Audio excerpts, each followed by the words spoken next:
My name is Jessica. I am 25 years old. I come from a small town in Italy. The town is peaceful. The streets are quiet and everyone knows each other.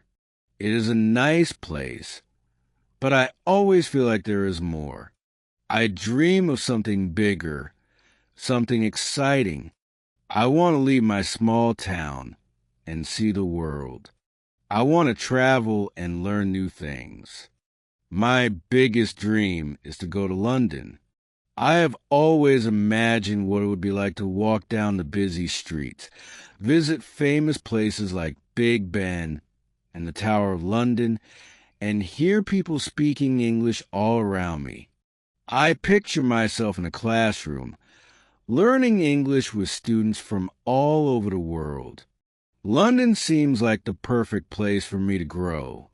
It is a city full of opportunities. In my town, I study English at a small school. My teacher is kind. She always tells me that I am good at English. She says, "Jessica, you should study in another country. You have the potential." Her words make me happy. They make me believe that my dream could be possible. I start thinking about London more and more. I tell my best friend Sophia about my dream. She smiles and says that sounds amazing. You should do it. But there is something inside me that tells me it won't be easy. My family is important to me. They love me, and they want the best for me. When I tell my parents about my dream, they are not so excited. My father says, "London is far. It's expensive. Are you sure you want to go?" My mother says, "You don't know anyone there. It's dangerous." I understand their worries. They are only trying to protect me. But I can't ignore my dream. I look at my father and say, "I know it's far. I know it will be hard, but I want this. I want to see the world. I want to learn and grow." My father looks at me with concern. He doesn't say much, but I can see he is thinking. He says, "Okay, Jessica, but think carefully. It is a big decision." I feel a mix of excitement and fear. I know my parents care about me, but I also know that this is my chance. I want to study in London. I want to see the world. My teacher's words keep echoing in my head. You have the potential. I want to prove that I can do it. At night, I lie in bed and think about London. I see the tall buildings, the red buses, and the beautiful parks. I can almost feel the excitement of walking through the streets. It feels real. I tell myself this is my dream. I will make it happen. I don't know how yet, but I am ready to take the first step. The next day, I start looking for schools in London. I go online and search for language programs. I find a school that looks perfect. The website says, "We help students improve their English quickly. We have a great program in the heart of London." It sounds amazing. I feel a spark of hope. I print out the information about the school and look at it again and again. I know this is my chance, but I still need to talk to my parents. They are not happy when I tell them, but I explain everything. I say this is the opportunity I've been waiting for. I need to do this. My father looks worried. My mother is quiet, but she hugs me and says, "We support you, Jessica. Just be careful." I feel a little scared, but I also feel strong. I know I want to go to London. I want to experience something new, something bigger than my small town. The next morning I wake up and feel the excitement in my heart. I start to make plans. I research flights, places to stay, and things to do in London. My best friend Sophia is excited too. She says, I want to visit London with you. We will have so much fun. I smile and think about all the things we could do together. We could see the London Eye, eat fish and chips, and explore all the famous landmarks. As I start making my dream a reality, I feel more confident. This is just a beginning, but I know that I am on the right path. The road ahead will not be easy, but I am ready. London, here I come. Chapter 2. The decision to go. The days pass by quickly, and my excitement grows every day. I cannot stop thinking about London. I keep imagining myself walking through the streets, seeing the famous buildings and meeting people from all over the world. I can almost feel the energy of the city. But there is one big question. How will I make it happen? I need money. Studying abroad is expensive. My parents have already helped me with my studies here in Italy, but I know this will be different. I don't want to ask them for more money. I want to do this on my own. I start looking for ways to earn money. I talk to my friends and family about my plan.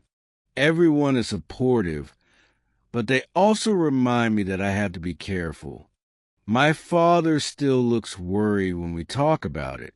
He says, Jessica, I want you to follow your dreams, but you have to be smart about it. There are people who will take advantage of you. His words stick with me. I know he is right. I have to be careful about where I get the money and how I spend it. I start looking for small jobs. I help a local cafe, offering to serve coffee and clean tables. It's not much, but it helps. As I work, I keep thinking about the future. I imagine myself in London, in a classroom, learning English. I imagine talking to people in English and feeling proud of how much I've learned. I think about my family and how proud they will be when I succeed. They may be worried now, but I know they will be happy for me when they see that I am strong and independent. Sophia is still with me in this dream. She has always been my best friend, and she believes in me. I tell her about the plan to earn money for the trip, and she wants to help. She says, maybe we can work together. I know a place where they need people to help with their events. It might be a good way to make some extra cash.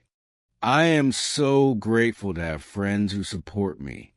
Together we work hard and save every penny we can. We also start researching places to stay in London. I look for affordable apartments or hostels that are close to the school. I want to make sure I can live comfortably while I study. Every night, I dream of what my life will be like in London. I think about walking through Hyde Park, enjoying the fresh air. I imagine going to the British Museum and learning about history. There are so many things I want to see and do. London feels so close, yet it still feels far away. My parents still worry, but they are slowly starting to accept my decision. My mother says, "You are strong, Jessica. I trust you. Just remember to be careful and stay in touch." I promise her that I will. I know it will be difficult, but I am ready to face it. Soon I save enough money to buy my flight ticket. I feel a mix of excitement and nervousness. I'm getting closer to my dream. I check my passport to make sure it is ready. I also make sure that I have everything I need, clothes, books, and most importantly, the information for the school in London. The night before I leave, I can hardly sleep. I keep thinking about all the things I will experience. My parents are quiet, but I can see the love and worry in their eyes. I hug them both and say, I will be fine. I promise. I will call you when I arrive. The next morning I wake up early. It is the day. I am leaving Italy. I pack my last things and check everything once more. My heart races. This is it. The moment I've been dreaming about is finally here. Sophia and I take a taxi to the airport. We talk excitedly about what we will do in London. I want to visit the Tower of London first, I say, and I want to see Buckingham Palace. Sophia adds. We laugh, excited to be starting this new adventure together. When we get to the airport, I feel a little nervous. It's my first time flying alone. I hug my parents one last time and say goodbye. Take care, Jessica. My father says, remember, we love you. My mother's eyes are full of tears. Be safe, my dear, she says softly. I smile and promise them that I will be careful. Sophia and I walk through security, then sit at the gate waiting for our flight. The airport is full of people. Some are traveling for work, others for vacation. We talk about our plans and look at the map of London. The excitement in my chest grows. Finally, the plane is ready to board. I feel nervous, but also excited. I look at Sophia and say, this is really happening. She smiles and says, yes, Jessica, we are going to London. We board the plane and find our seats. As the plane begins to take off, I look out the window. The ground gets smaller and smaller. I take a deep breath. This is the beginning of my dream. I am on my way to London. Chapter 3, A New Beginning in London. The plane touches down in London, and my heart beats faster. I look out the window and see the city below. It's real. I'm here. After months of dreaming, I'm finally in London. I step off the plane and take a deep breath. The air feels different, fresher somehow. I can feel the excitement in my chest. The journey has just begun. Sophia and I head to the luggage area. We talk about all the things we want to do once we get settled. I can't wait to see the London Eye. She says, eyes wide. And I want to try some British food, I add with a smile. We're both filled with energy and excitement. Our luggage comes quickly and we grab it. We find a taxi to take us to our hostel. As we drive through the streets, I can't stop looking out the window. The buildings, the cars, the people, they're all different from what I'm used to in Italy. London feels busy, alive, and full of stories. We reach the hostel, a small but cozy building. The lobby is full of people from all over the world. Some talking, others looking at maps. The staff are friendly and give us a warm welcome. They show us to our room, which we will share with a few other travelers. I feel nervous, but also curious. What will these next few weeks hold? That night, I lay in bed, thinking about everything. I'm in a new country, surrounded by new faces, new places, and a new language. It's a lot to take in, but I'm ready. The next day, we go to the school where I will study. It's not far from the hostel, just a short walk. As we approach the building, I feel my nerves grow. This is it, the school I've been dreaming of. I'm about to start my first class in English. Inside the school, everything is modern and bright. I see students walking through the hallways, chatting with each other. Some are speaking in English, others in different languages. I smile, feeling a little more at ease. Everyone is in the same place, try to learn and improve. I go to the registration desk, where a kind woman checks me in. "Welcome to the school, Jessica," she says, smiling. "We're happy to have you here." I feel a little bit better. It's not so scary. After all, Sophia and I sit together in the waiting area, looking over our class schedules. I can see the excitement in her eyes. She's nervous, too, but she's always there to support me. Soon it's time for my first class. I walk into the classroom with my heart racing. There are students from different countries, Germany, Japan, Spain, and even a couple from Brazil. I take a seat and try to relax. The teacher, a friendly woman with a warm smile, introduces herself. "Hello, everyone. My name is Sarah, and I'll be teaching you English." The class starts with introductions. Everyone talks about where they're from and why they're here. When it's my turn, I feel nervous, but I take a deep breath and say, "Hi, I'm Jessica. I'm from Italy, and I came to London to improve my English and explore the city." After the introductions, the teacher begins the lesson. We start with basic vocabulary and practice simple conversations. It feels strange at first. English is different from Italian, but I'm determined to learn. I repeat the words after the teacher, making sure my pronunciation is correct. It's hard, but I'm not giving up. As the day goes on, I feel more comfortable. I realize that everyone in the class is in the same situation. We're all here to learn, and we all make mistakes. That's part of the journey. We laugh together when we get things wrong, and the teacher is patient and encouraging. After class, I walk with Sophia back to the hostel. I'm tired but happy. It's been a long day, but I know I've taken the first step toward my dream. Over the next few days, I start to find my rhythm in the city. I explore the streets of London, visiting famous places like Big Ben and Buckingham Palace. I walk through parks, sit by the River Thames, and soak in the atmosphere. London feels like a mix of old and new, full of history and modern life. I also get to know my classmates better.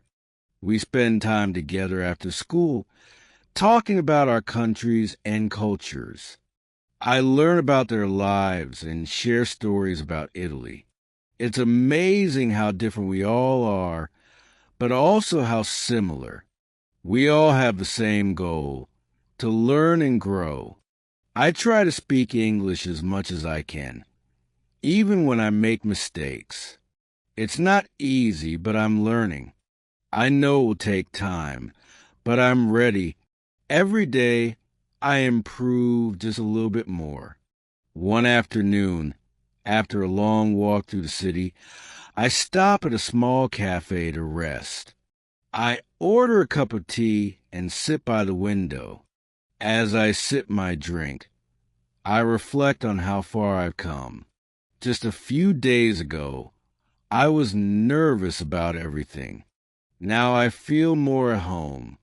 London is still big and unfamiliar, but it's starting to feel like my new home. I know there will be challenges ahead, but I'm ready to face them. I'm in the right place. This is just the beginning of my adventure. And as I sit in the cafe, I smile to myself.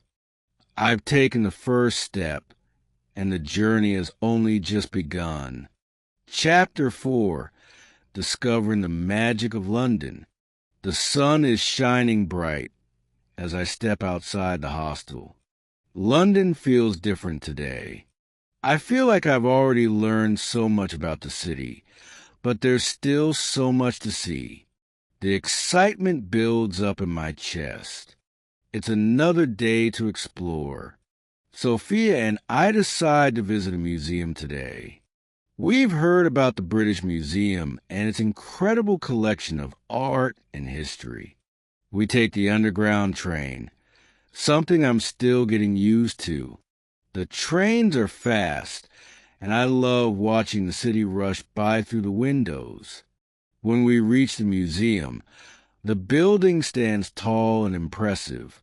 It looks like something from a history book. The museum is free to enter, so we walk right in, excited to see what's inside. We begin with the Egyptian section. As I look at the ancient artifacts, I'm amazed. There are mummies, statues, and even pieces of jewelry that are thousands of years old. I try to imagine what life was like back then. How did people live? What did they believe in? As we walk through the rooms, I start to feel like I'm traveling through time. The museum is filled with stories from all over the world. I can see pieces from ancient Greece, Rome, and even China. It's like I'm learning about the whole world in one place. After a few hours of exploring, we take a break in the museum cafe. We sit by the window, drinking our coffee and talk about everything we've seen. It's amazing how much history is here, Sophia says, looking thoughtful. I never knew the world was so big.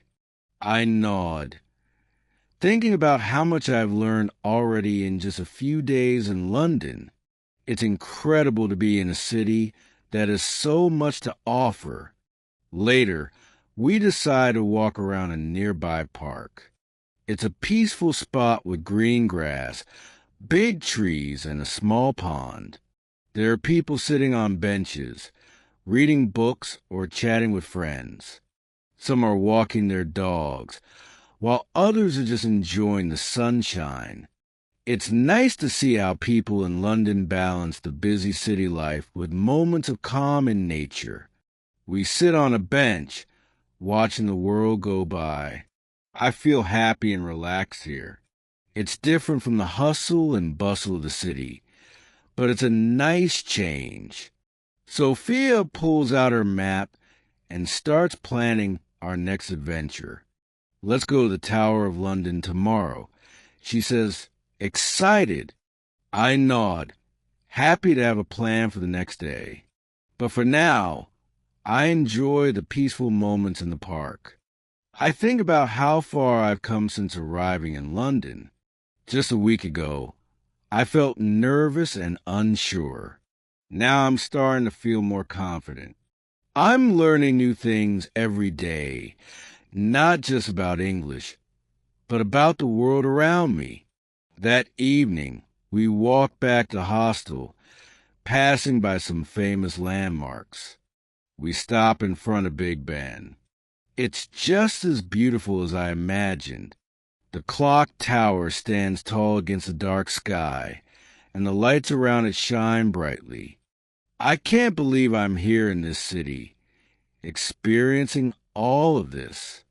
As we walk, I realize that the adventure is only just beginning. London is full of surprises, and there's so much left to discover. I still have a lot to learn about the city, about English, and about myself. That night, I sit in my room and write in my journal. I think about all the things I've done and how every day feels like a new chapter. I'm grateful for every moment and excited for what's to come. London is teaching me more than just language. It's teaching me about the world, about culture, and about the beauty of discovering something new every day. I'm ready for whatever tomorrow brings. And as I close my journal, I feel a sense of peace. This is just the start, but already London feels like home. Chapter 5, A Day at the Tower of London. The next morning, The air is crisp and fresh. Sophia and I are excited. Today we're going to the Tower of London. It's one of the most famous places in the city, and I've heard so much about it. I can't wait to see it for myself. We take the train again, and this time I feel a little more comfortable with the underground. We get off at the station, and there it is, the Tower of London, standing proud and strong. It's huge, and the ancient walls make it look so mysterious. I can feel the history just by standing in front of it. We join a guided tour, and our guide begins telling us stories about the tower.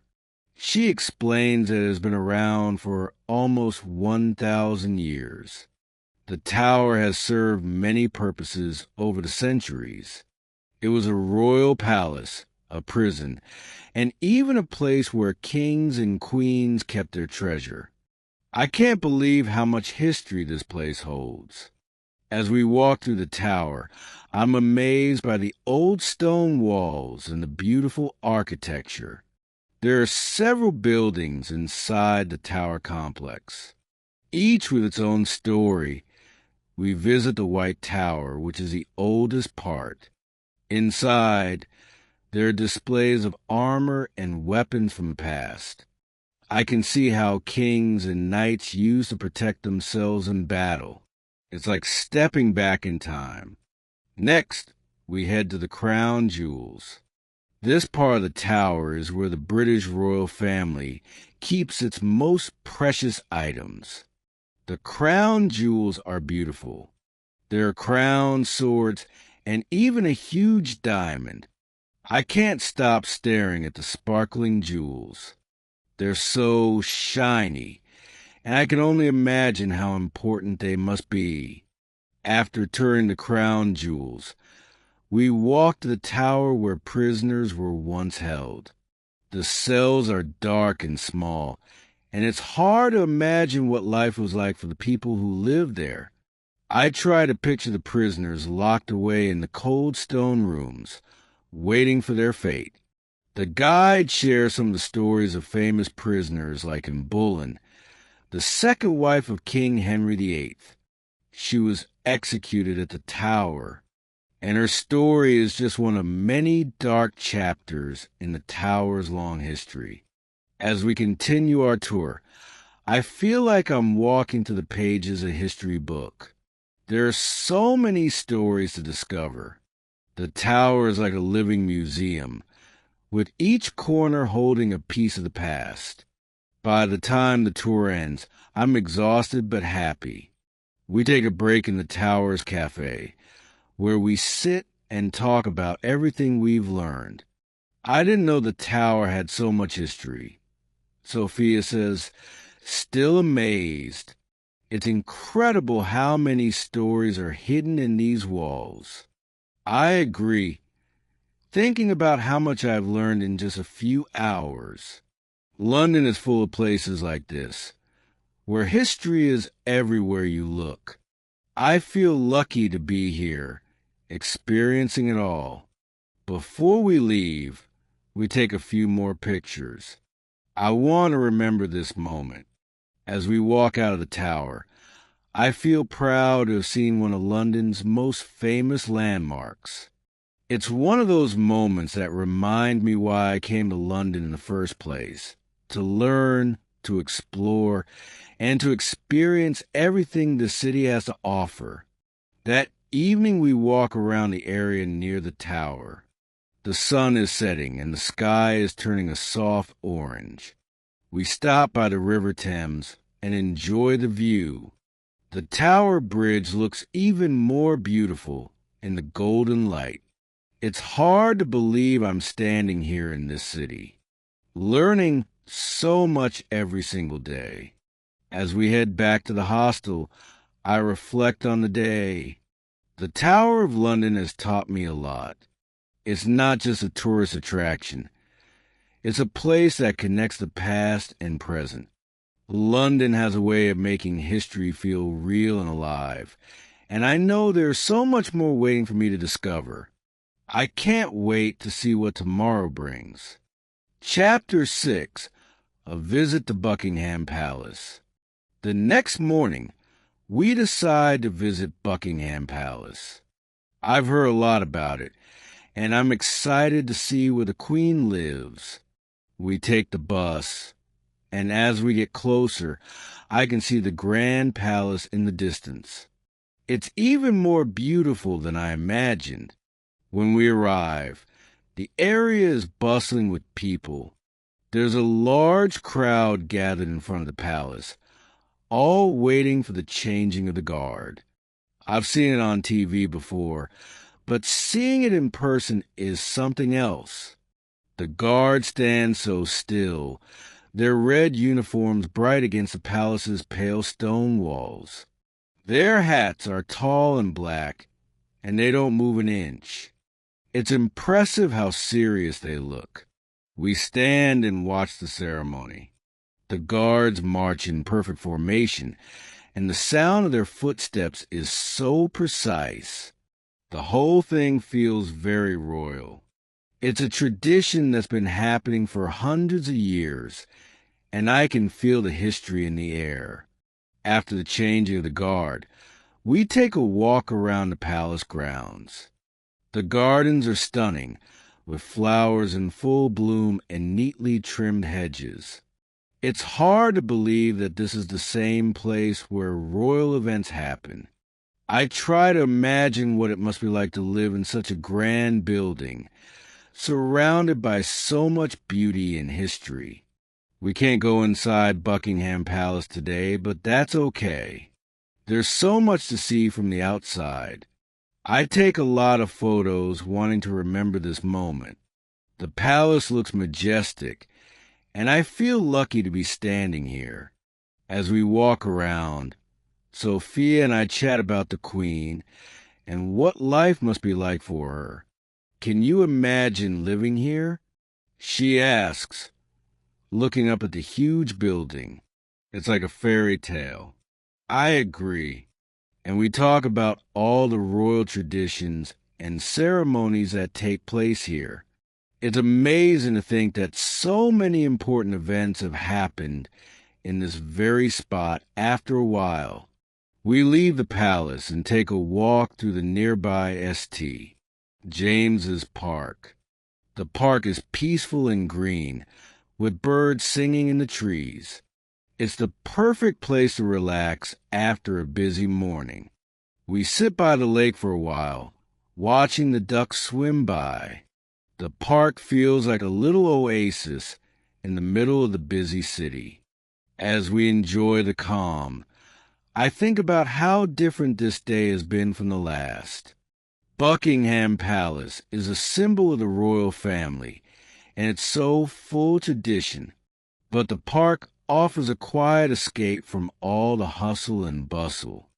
I love how London has a mix of both grand landmarks and peaceful spots to unwind when we're ready to head back. We take one last look at the palace. I feel like I've learned so much about British history today.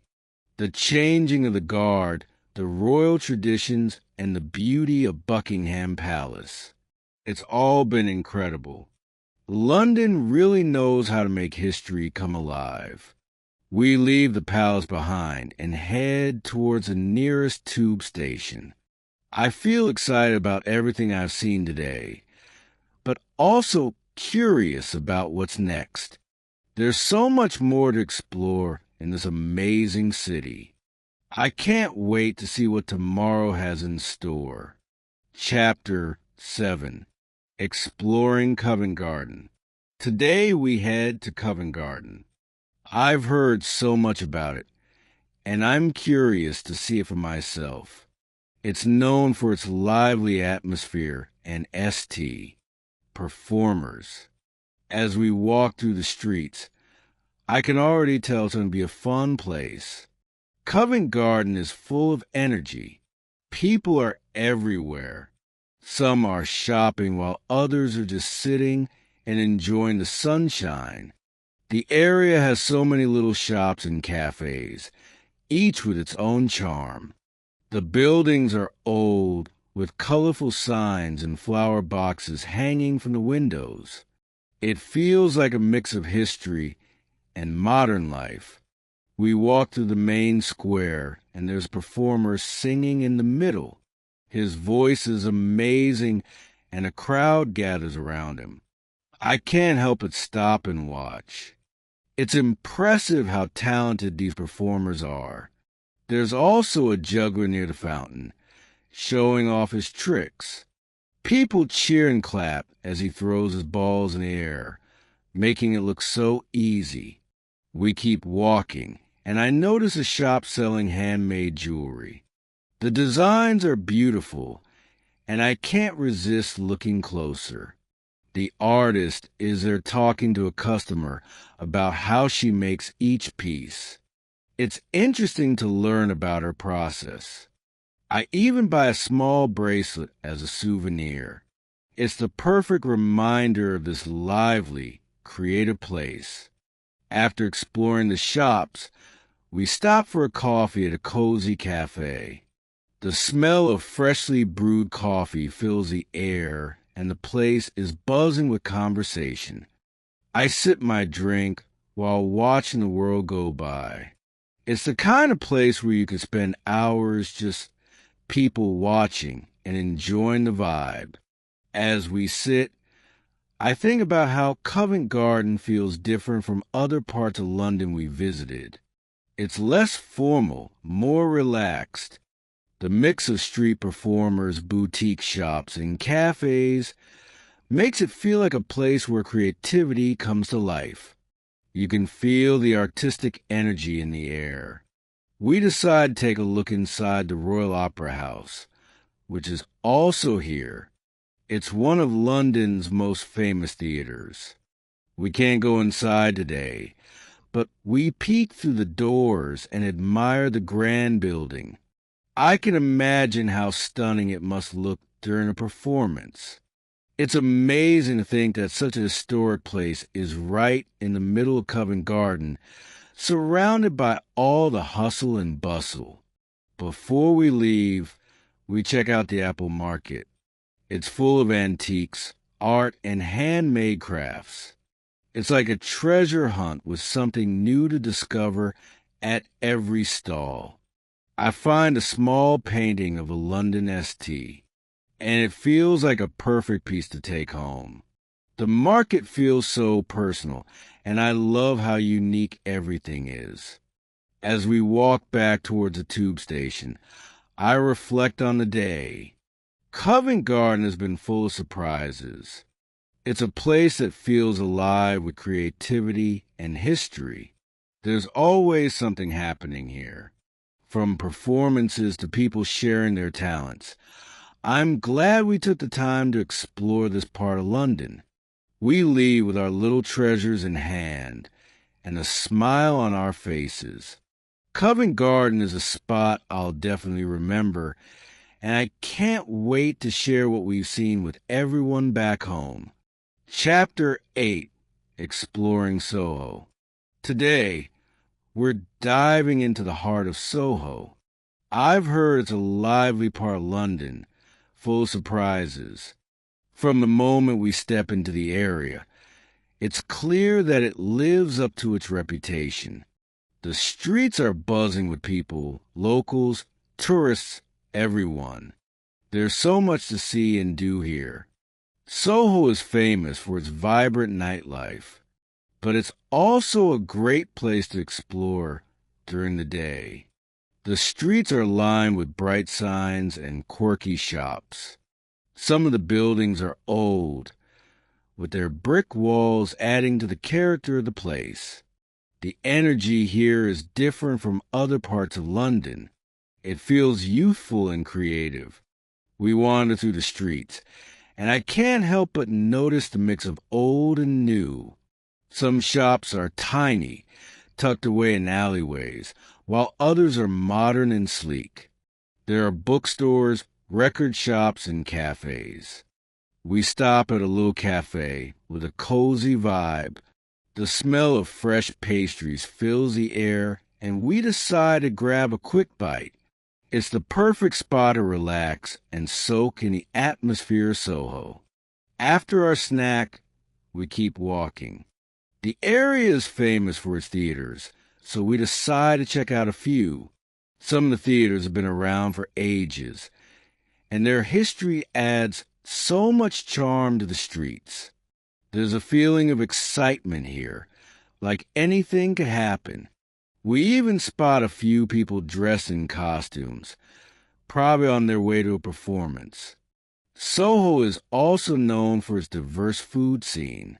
There are restaurants offering dishes from all over the world. We stop by a street vendor selling tacos, and they're delicious. The flavors are bold and fresh, and it's a great way to try something new.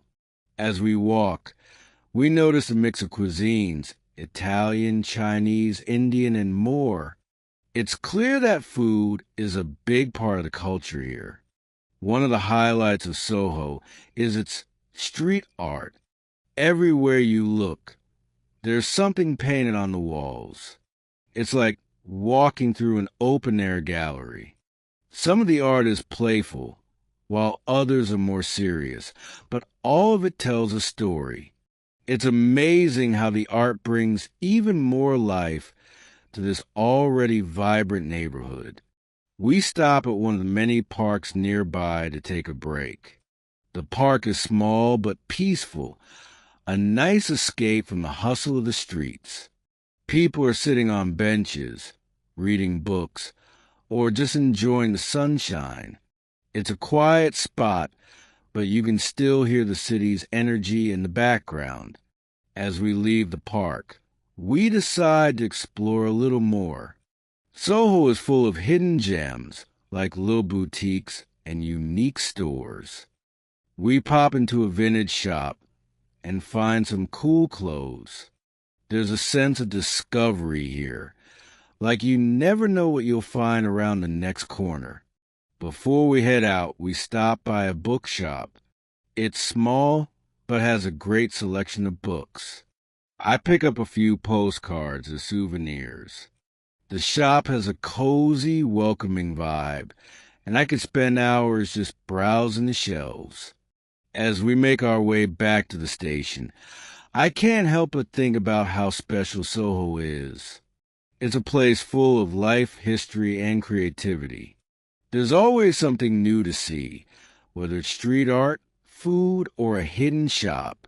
Soho is definitely one of those places that keeps surprising you the more you explore. We leave with big smiles, already planning our next visit. There's so much more to see in Soho, and I can't wait to come back and discover even more.